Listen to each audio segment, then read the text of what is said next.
औज़ुबिल्लाहिमिनश्शैतानिर्रजीम बिस्मिल्लाहिर्रहमानिर्रहीम।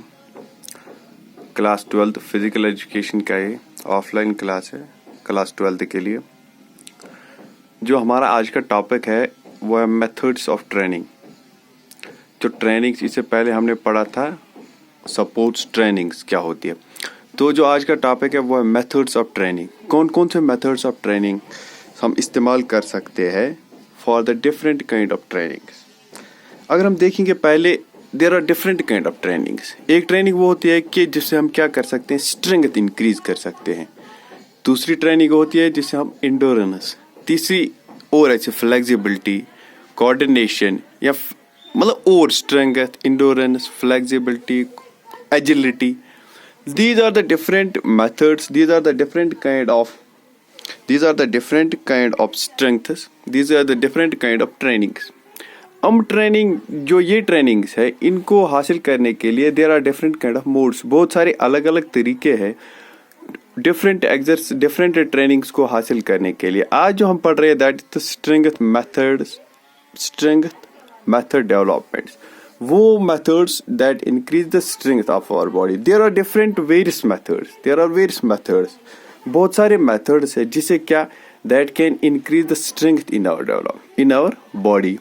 The different kind of methods of training में हम आज पढ़ेंगे the strength development methods. Strength development methods क्या है? Number first, the first method that we can use for increase the strength of our body is exercises. First क्या है? Exercises. The first method is that we can increase the exercises. We can use the exercise way of method to increase the strength of our body. Number first exercise. And exercise का जो हमारा पहला method है that's called the exercise का पहला method है। जो exercise का पहला मेथड है, exercise has been divided into 3 parts. जैसे आप देखते हो isometric, isotonic and isometric exercises. पहले हम बात करेंगे आइसोमेट्रिक, आइसोटोनिक और आइसोमेट्रिक, आइसोटोनिक और आइसोमेट्रिक एक्सरसाइज को। These are the 3 types of exercise which can increase the strength of our body. आज हम पढ़ेंगे that's the first one is that's called the isometric exercise. जो आइसोमेट्रिक एक्सरसाइजेज है जैसे मैंने लिखा है नीचे, isometric exercises we are introduced by Hettinger and Muller. ये दो These were the 2 persons of the Germany that were introduced the first the isometric exercises. Hittinger और Muller ने 1953 में इंट्रोड्यूस किया है isometric exercise. And isometric exercise वो exercise है that increases the tremendous amount of strength that can be developed. तो अब इससे क्या हो जाता है? इससे ये हो जाता है कि ये isometric exercises are those exercises which increase a very good tremendous amount of strength in our body. मगर ऐसे हम देखेंगे कि आइसोमेट्रिक क्या होता है। आइसोमेट्रिक, द वर्ड आइसोमेट्रिक जो है ये डिराइव हो गया है एक लैटिन वर्ड से, आइसो एंड मैट्रिक। आइसो को अगर हम देखेंगे, iso means the same and metric means the iso means which means the iso means the same, metric means the length which means of the same length. Go isometric exercise और those exercise in which there is the same length of our muscles, there is the same size of our muscles. Iso exercises are those exercises in which there is no visible movements in our body. ये वो exercises है जिससे क्या हमारी body में कोई visible change नहीं आती है, neither we can see neither we can observe. कोई ये these are those exercises, isometric exercises are those exercises in which we did not observe or we cannot see. ना हम देख सकते हैं ना हम ऑब्जर्व कर सकते हैं कि there is a rapid change या ग्रोथ या डिक्रीज या increase in our muscles but it increases the muscle strength तो इंक्रीज हो जाती है, मगर हमारे मसल्स में साइज में चेंज नहीं होता है। Neither it increases nor it decrease, it remains the same. Means by these exercises it did not change the size of our muscles but it increased the strength of our body. These exercises are regularly performed by a person but it cannot change the shape and size of our muscles, but it increases the strength, ये strength को हमारी increase कर सकता है।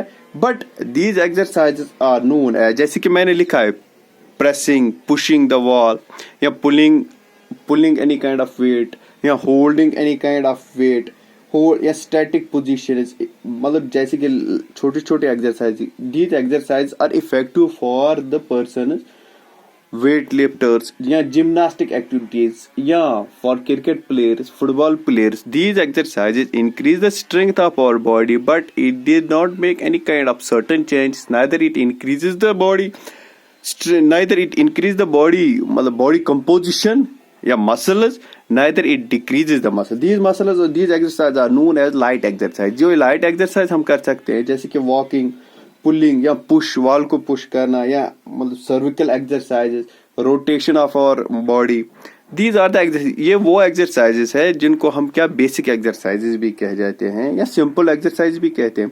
ये वो exercise है जो हमारी बॉडी कर सकते हैं, but it can not change the size of our muscle. ये मसल्स में साइज चेंज नहीं करेगी, but it can change the strength, it can increase, या स्ट्रेंथ जो हमारी बॉडी में इट इंक्रीज, जैसे ये हमारी बॉडी में स्ट्रेंथ इंक्रीज कर सकती है, but it can not change the muscular system, neither the muscles increase nor the muscles decreases in our body. Is the first part that's known as the isometric exercises. हम बात कर रहे थे isometric exercise की। Isometric exercise are those light exercise which increase the strength of our muscles, but there is no visible change in our muscles. Visible change neither we see, neither we observe any kind of change. अब क्या है the advantage and disadvantage of isometric exercise? Advantage क्या है और disadvantage क्या है isometric exercise? इसके advantage ये है कि इसमें कोई इक्विपमेंट नहीं लगता है, ये कहीं भी परफॉर्म कर सकते हैं और कम टाइम के लिए परफॉर्म कर सकते हैं। It needs less time, come time कर सकते हैं, and it can be performed by any injured or diseased person, or disabled person can perform, an injured person can perform this, and it does not need any kind of static instructor. इसमें कोई instructor की नहीं जरूरत है। क्या क्या फायदा है इसमें ये फायदा है, ये कहीं भी कर सकते हैं, कोई भी कर सकता है, कम टाइम लग सकता है इसमें, और कोई इंजर्ड प्लेयर्स भी, disabled players can did this kind of exercise. मगर इसमें डिसएडवांटेज यह है कि it increase the static strength, go little bit strength increase, इसमें ज्यादा डायनामिक स्ट्रेंथ हमारी बॉडी में नहीं आती है।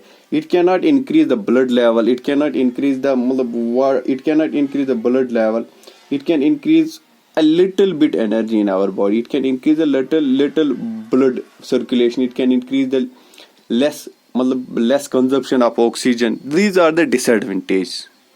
Number 2, that's called isometric exercise. Isometric exercise is the second part of exercises. Isometric exercise we are introduced by D. Lorme, D-E-L-O-R-M-E, D. Lorme in 1945.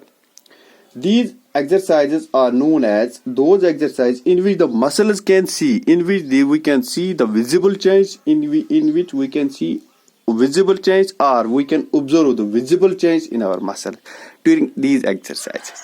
ये वो exercises है जिससे 1945 में शुरू किया है डी लोर्मी ने। These exercises are known as heavyweight exercise which we perform in any gym. In any gym, these exercises are performed in any gym, but these exercises needs as kind of instructor. एक instructor की जरूरत होती है। These cannot performed by himself. हम ये खुद नहीं कर सकते। Isometric exercise,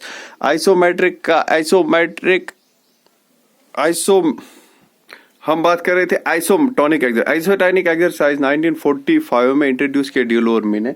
These exercises are those exercises in which there is a visible change in our muscles. There is a visible change. It can increase the muscles, but it can also increase the strength. ये muscles को भी increase करता है और strength को भी increase करता है।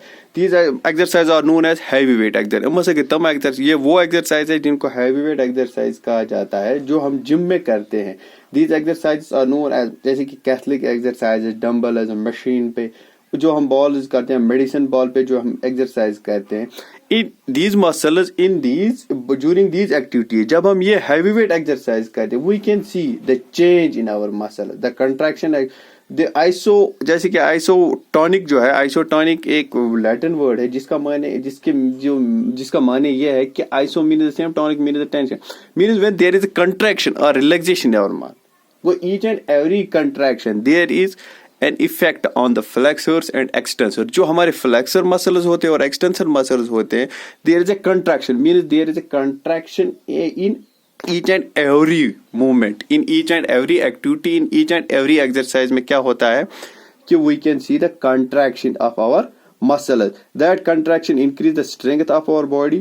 ये वही एक्सरसाइज है। इसमें एडवांटेज ये है कि ये एक्सरसाइज इंप्रूव कर सकती है हमारी स्ट्रेंथ को, हमारी बॉडी मसल्स को इंक्रीज कर सकती है।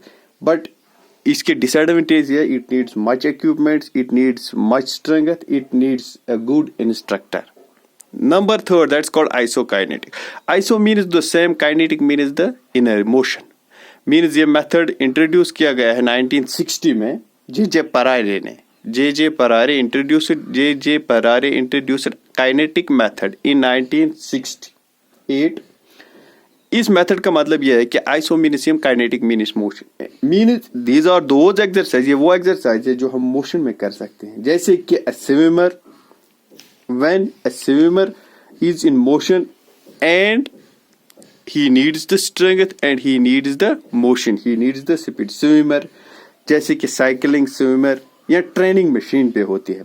स्प्रिटिंग में ट्रेनिंग मशीन पे जो हम मशीन स्प्रिटिंग ट्रेनिंग मशीन जो होती है जो उस पे एक्सरसाइज करते हैं, these are known as the isokinetic. Means those exercise, वो एक्सरसाइजेस हैं जो हम कैसे कर सकते हैं, when we perform these exercises along with the speed, means perform of any activity with the speed, जैसे साइकिलिंग स्विमिंग है। इसको ये भी कहा जाता है, these are known as the combination of isometric and isotonic exercises. इसके एडवांटेज क्या है, it also needs a good instructor, इसके लिए इंस्ट्रक्टर की जरूरत होती है, but it needs very effective, almost these are the very effective, मतलब effective, it increase the effective strength in our body. It needs special requirement, special equipment, special coach, special observers for this kind of activity. Okay.